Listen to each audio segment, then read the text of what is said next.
Hello, class. So I'm doing for chapter 6, question number 1, define the term semantic information distance.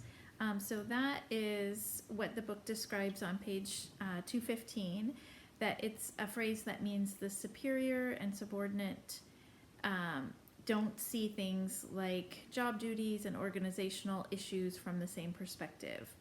So obviously, just your boss sees things differently than you do.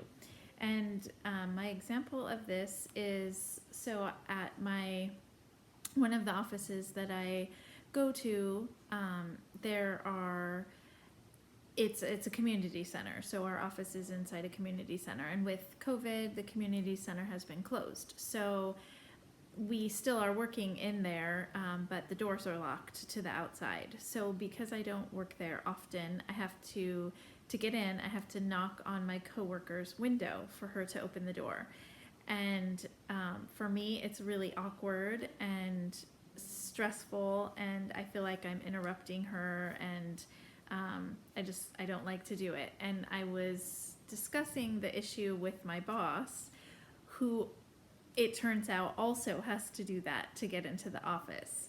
But her perspective was very different than mine. So from my perspective, I feel awkward doing it. It's kind of humiliating. I don't want to interrupt people.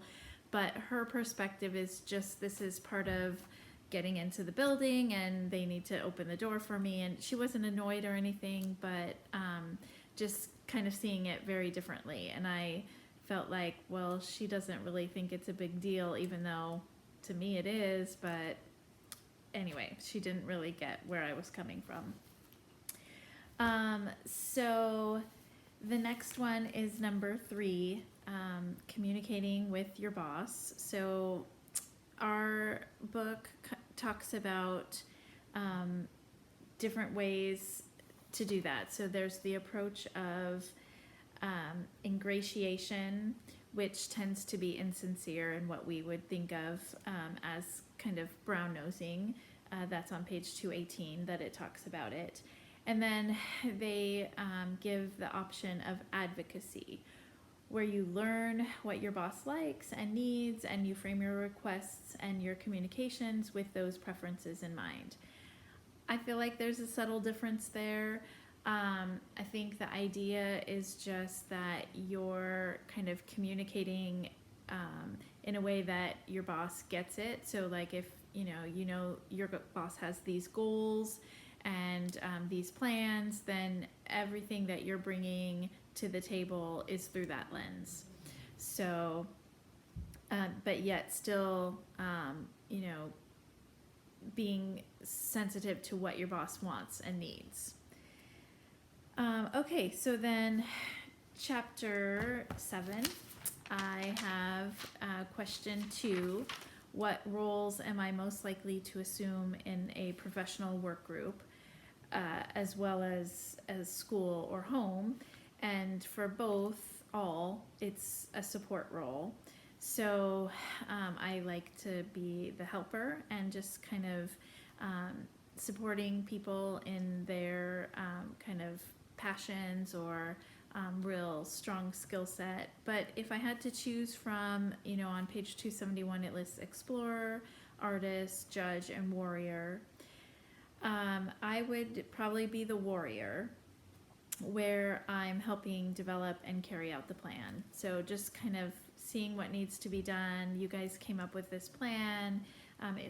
Let's do it. Let's make sure it gets done. And that would definitely be my strength. And then the things I struggle with would be the explorer, who is seeking out new information in uncharted lands, being innovative, I guess, or the artist who's putting ideas together in different ways.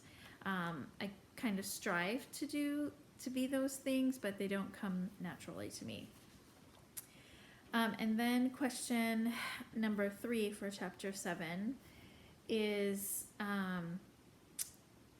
to explain and critique conflict as it's discussed in the text, and what I believe is most true and useful, as well as least accurate and relevant. Okay, so the book approaches conflict on page 275 They state that if your group has no conflict, then people basically aren't thinking for themselves and being creative. So they discuss productive conflict on 279 as just that what happens when people are coming to the table with different ideas and then they're going to work those out. So they call that uniting, where first you're finding similarities with one another so you can kind of see where they're coming from, and hopefully and then you can unite around a common purpose. So we're going to bring our ideas together and then we're going to move forward because both of our ideas are going to get us there, or if not, then we're going to work out those differences. I tend to be in conflict more not that way, as especially at work. So I tend to be the flight, even with my example of knocking on the door. My coworker was annoyed that I was doing that, and I just kind of explained, apologized, said I feel weird doing that. I'm so sorry that I interrupted your work, and kind of went about my business and didn't really want to deal too much with it. But unite is definitely better, and what I could do instead is just kind of, brainstorm with her a better way of getting in the door. Should I text you ahead of time?